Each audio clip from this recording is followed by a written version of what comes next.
Hey folks, welcome back. We are continuing to do a walkthrough for the new book on DMsGuild, the Tap Untap Burn Elemental Key, which is here in DMsGuild, or you can buy it as part of the bundle for the Color Mana Spell Points Core and KT bundle. But everything here that you see is 33% off. Go ahead and click the link below and you can grab that book. All of them are 100% preview. You can read them cover to cover and see if there's something that you enjoy before you purchase. Right now, we're going to look at Whirlwind Attack specifically. Let's first take a look at if you use all of the things that we provide here as optional monk class features, one of the things that you gain at 17th level is Steel Wind Strike.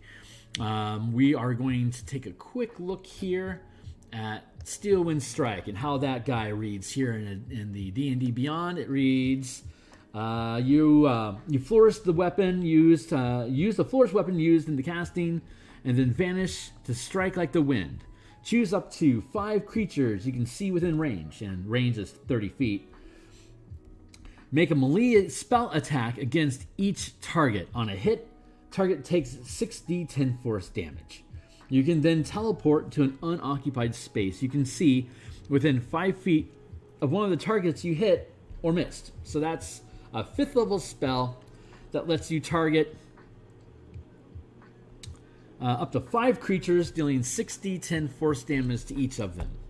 And of course, it requires a weapon of at least 1 silver piece value. And of course, if you're going to utilize the rules that we provide as variant rules under the Art of Battle, we have made unarmed strikes to be considered worth at least 1 silver piece that possessed a finesse and light weapon property for use with spells, feats, and features that require these prerequisites. So using the Art of Battle, you would be able to use Steel Wind Strike using your unarmed attacks as opposed to being forced to wield a weapon, if that's the aesthetics and the narrative that you want to have for your monk character. But let's look more specifically at Whirlwind Attack. Whirlwind Attack deconstructs and then builds a progression from level 5 through 17 that, like I said, deconstructs Steel Wind Strike. So let's go ahead and read it. As an action, you can burn ki to attack enemies around you that you can see in a blur of motion. The Whirlwind Attack table below shows how many targets you can attack and how far from you each of these targets can be.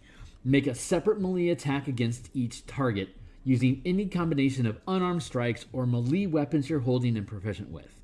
Each target hit takes d10 damage for each ki burned this way, up to your max ki limit, minimum of 1 ki. The type of damage you deal can be the weapon's type or a type of damage devoted to any ki burned during the Whirlwind Attack. And of course, just to refresh all our memory from, I think it was the first session where we were looking at different mana paradigms, we know that, where is it? Here we go, that the damage type dealt corresponds with the type of ki burned. So if you are using elemental ki and you use whirlwind with fire ki, you could either deal fire or lightning damage when you strike with this attack. Of course, if you use the whirlwind, if you actually use the Steel Wind Strike spell as written, it's force damage, but I think a DM would realistically allow you to switch the type of damage that you deal to whatever type of damage you burn. If you burn one of each sort of ki, then you could just choose which damage you deal. Same thing with color. If it's, say, if you're using red mana, you'd be able to do fire, lightning, or thunder damage in that process. So let's look at the progression table to see how it flows. We know that we can deal 1d10 damage per ki spent. And of course, at 5th level, you have a max ki limit of 2, so you can do up to 2d10 damage. Up to 17th level, you have a 5 ki max limit, which is shown here on the table. Level 1, at 2nd level, you have a max ki limit of 1, 5 max ki limit of 2, up to 17 max ki limit of 5, which corresponds with the Ranger table. So, at level 5, you can target 2 enemies, and they can be within 15 feet of your starting point. And you spend 1 or 2 ki during the Whirlwind Attack to deal 1 or 2d10 points of damage to either target, to both targets, assuming that you hit. At 9th level, it's 3 targets that are within 20 feet of your starting point. 13th level is 4 targets within 25 feet. And then at 17th level, you have 5 targets within 30 feet, similar to Steel Wind Strike. So, for example, a 13th level monk can target up to 4 creatures within 20 feet. If you burn 1 key, you can deal 1d10 damage to each creature you hit.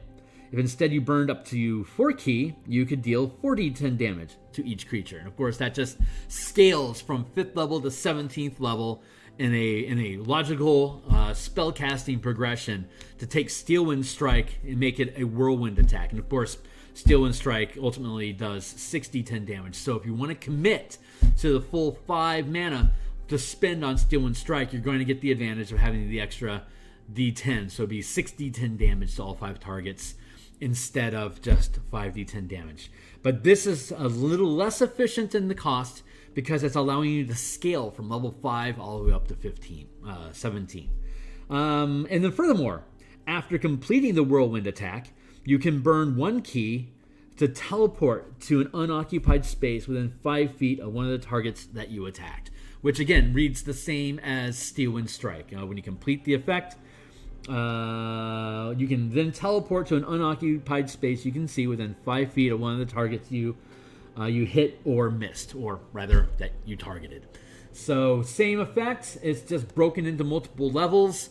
This is a Whirlwind Attack. If you wanted to deconstruct this into superiority dice, you could probably do that using your superiority die.